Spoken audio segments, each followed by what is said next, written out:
Nanay, we wish you a Merry Christmas. We wish you a Merry Christmas. We wish you a Merry Christmas and a Happy New Year. Mamamas ko po, Nanay. Walang pera. Walang pera. Magtinda Pero pa lang ang ako. bit-bit nyo, ano po yan? Kali, ma'am. Kol? Doon sa dancer ko. Kalakal po yan. Oh. So ibig sabihin, wala kayong pera pero may bit-bit kayong sapo-sapong pera. Ba't nabenta nyo na po yan? Anong pangalan ni Nanay? Sinfrosa. Sinfrosa. Sinfrosa. Wow, saan ba nanggaling yung pangalan nyo? Unang matatanda, ma'am.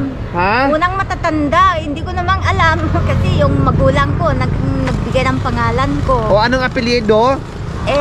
Donyega Canaga. Ah, Sinfrosa, Santissima. Ganon.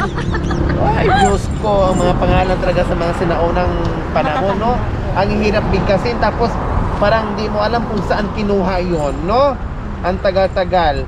O kumusta naman ang buhay-buhay, Nanay Sinfrosa? Ako naman isang mahirap lang po. Tapos wala na akong magulang. Tapos hindi ako nakapag-aral. Ganun. O tapos, ilan po ang anak natin? 5 po. 5. Nangangalakal kayo. Nasaan po si mister nyo? Nandiyan po, ma'am. Nagpapastor ng kalabaw. Saka yung mais namin po. May Nagbabantay. sarili kayong pananim. Wala po. Nakikatanim lang kami sa may lupa. Tapos nakikipastulan din ng Kalabaw. Oh, okay lang Mahirap yun. po kami. Hindi baling mahirap, Nanay Wala akong Sinfrosa. pinag-aralan, ganun. Okay lang po yun. Hindi ko alam magbasa, ganun. Hindi nyo alam Hindi magbasa? ko alam magsulat. Wala. Okay lang po Wala yun. talaga akong alam. Okay lang po yun. Walang problema.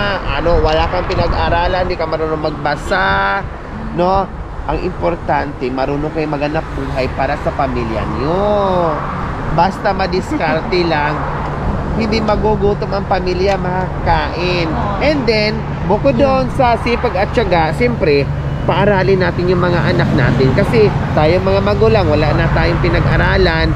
And then, di pa natin paaralin yung mga anak natin. Kundi pare-parehas, ang hirap ng buhay nandoon pa rin, hindi maalis. Kasi, kumbaga, hindi rin natin sila pinaaral.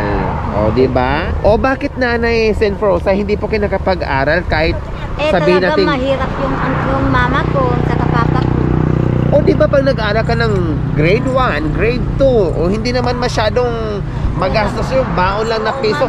Lalo na noon, ang mga bata, kahit walang baon, nag-aaral. Kasi ako noon, kahit wala akong baon, kahit piso o wala, basta mag-aral, ayos na sa akin. Lalo na noong unang panahon, masisipag sila mag-aral, hindi tulad ngayon na mga kabataan ay tatamad-tamad na mag-aral. Samantalang magaganda na ang damit nila, magaganda na ang suot nila, yung mga gamit nila kompleto, may baon kompleto. Tayo noon wala, kahit piso wala. Basta makapunta lang sa school, punit-punit pa ang tsinelas, punit-punit pa ang damit, makarating lang sa school, makapag-aral lang. Kahit umakyat ng ilang bundok, makarating lang sa paaralan, masaya na tayo. Talagang siguro ay ayaw nyo mag-aral noon. Hindi naman, O puro na trabaho. Hindi naman ako sana naman mag-aral ko. Yung magulang ko kasi kakaya ko din, walang alam. Ganun. Hindi rin nakapag-aral. O kaya sabi ko sa inyo, kumusta ang mga anak nyo ngayon? Nakakapag-aral ba?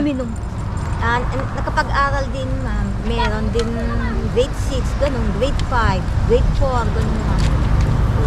Hindi na sila hindi na umabot ng Meron din isang anak ko, second year, ma'am. Yung panganay ko lang. may nakaabot din ng high school. Wala na. Ay, wala. Kasi tinamad na, ayaw na mag-aral. Hindi ko na tinulog. Ayaw bilang mag-aral ngayon? Ilang Ayaw. taon na ba yung panganay nyo? 30 plus na. 30 plus, may asawa na. Meron na. Ay hindi na nga po makapag-aral. Tapos sunod, Yung pangalawa, may 3 anak naman. hindi na talaga makapag-aral Ayaw na yun. nilan. Kasi may pamilya na, Oo, tatama rin na yun. grade six. Sunod, yung bunso, Meron naman. Yun yung anak niya. pare-parehas na Oo, sila lahat, may mga paparehas sila. asawa na. Parehas Buti kahit pa paano, naka-grade school sila. No, marunong silang sumulat, Oo. marunong silang Hindi ko magbasa kahit pa kagaya paano. na wala kong talaga. Pero hindi bali, basta magiging masipag ka, matyaga, at marunong ka dumiskarte, kahit pa paano makaraos sa araw-araw. Malayo ba ang pinanggalingan ng kalakal nyo? Bakit nandito kayo nakadaan? Nandyan kayo. Tapos bibinta nyo po doon sa junk shop. Okay, nanay, tamang-tama nanay Sinfrosa. Sabi nyo wala kayong pera, pero ang bitit-bitit nyo, magkakapira kayo mamaya, may surprise kami sa inyo. So mga kabayan, pupunta tayo sa bahay ni nanay Sinfrosa.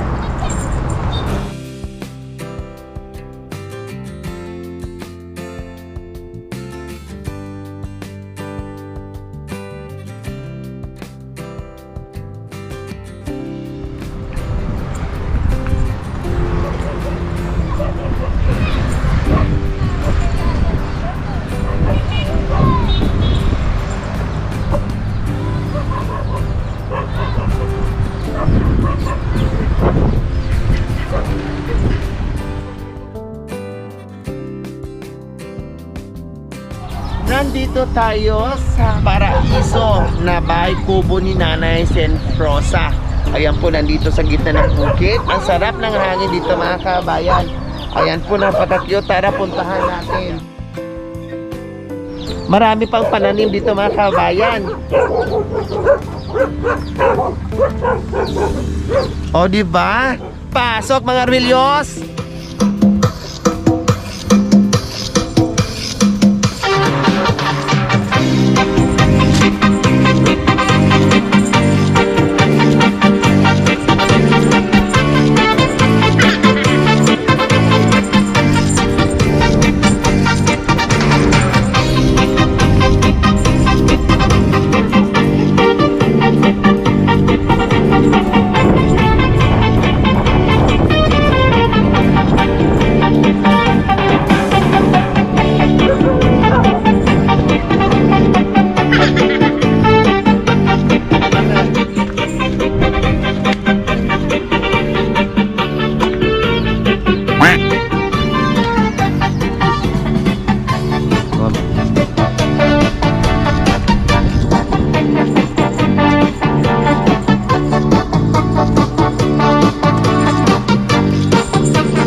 Dala ng mga Armelios.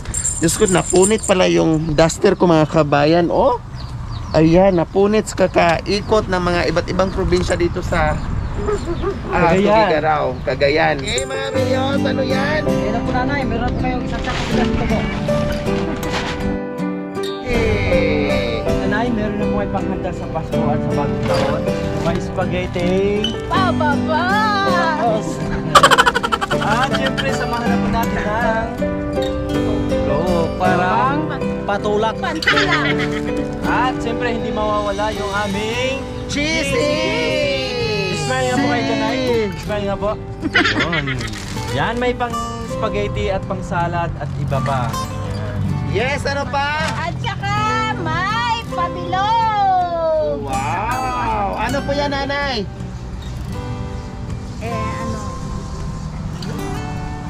Hamon. Hamon! Okay, hindi lang yan, nanay. Meron ka pang Ayan. Oh, okay lang. Kapalan nyo ang mukha nyo kasi Pasko ngayon. Huwag kayong mahiya. Walang anuman. O, di ba?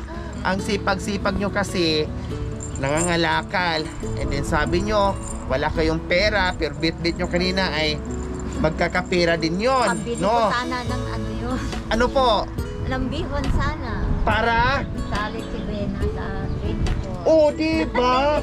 Yung bit nyo kanina, ang benta nyo nakalaan pala yun sa pansit nyo sa Pasko. Pero ngayon, hindi lang pansit, may pang salad pa, may pang Kompleto spaghetti pa, may hamon pa, may cash pa, may bigas pa. O, di ba? Kompleto Ricardo's na ang Pasko at bagong taon nyo, Nanay Rosita. Ano po ang mensahe nyo sa umagang ito? Magpapasalamat po tayo. Salamat po sa inyong lahat sa binigay nyo sa akin ng biyaya ko. Ayan, walang ano ang po Nanay Rosita. Meron na naman tayong na surprise ngayon, isang nanay, no, na may bit na kalakal. Yung kalakal na yun ay pag naibenta ay nakalaan para sa Pasko, pambili man lang po ng pansit. Yun po kadalasan mga kabayan, danas na danas at relate na relate ako dyan mga kabayan. Masaya na kami noon pag may pansit, tinapay, no, at soft drinks or minsan wala kahit tubig. Naku mga kabayan, special na po yan sa amin. Kaya ako'y naaawa at nakaka-relate pag yung mga ganyan at tulad ni Nanay, dahil danas ko po yan. Kaya hindi ako magsasawang magpapasalamat sa aking mga sponsors, subscribers, followers, YouTube members, viewers, commentators, lahat kayo. Alinan niyo po kung bakit hindi namin mapapalawak yung aming misyon kung wala po kayo. Maraming salamat po talaga sa panonood without skipping ads, pagla-like, pag-share, pag-comments. Maraming salamat po sa iyong pakikiisa. Lahat tayo ay nakaambag sa aming misyon, itong paglalakbay namin. Kaya maraming salamat po talaga sa inyo. Nawa ipagpalain pa po tayo ng Panginoong Diyos araw-araw. Nawa ibigyan pa po tayo ng kalakasan ng katawan sa araw-araw. Nawa ibigyan pa po tayo ng mahabang buhay pag sa ganun marami pa tayong mapasay na tulad nila. So mga kabayan, huwag niyo pong kalimutan paki-share, subscribe sa aking YouTube channel, Lori Aquino Trita. Maraming salamat po, Gabriel Sasol. Bye, Nanay Sen Prosa. Masaya na po ba kayo? Oh, nawa magiging masaya ang Pasko nyo kasama ang pamilya at merong pagsalo-saluhan. Hindi importante yung handa, no? Yun ang handa ay bonus na lang po yun sa Pasko at bagong taon, no, na magiging lalong masaya. Ang importante, buo ang pamilya masaya at sama-sama kayo. Okay, bye-bye po, Nanay.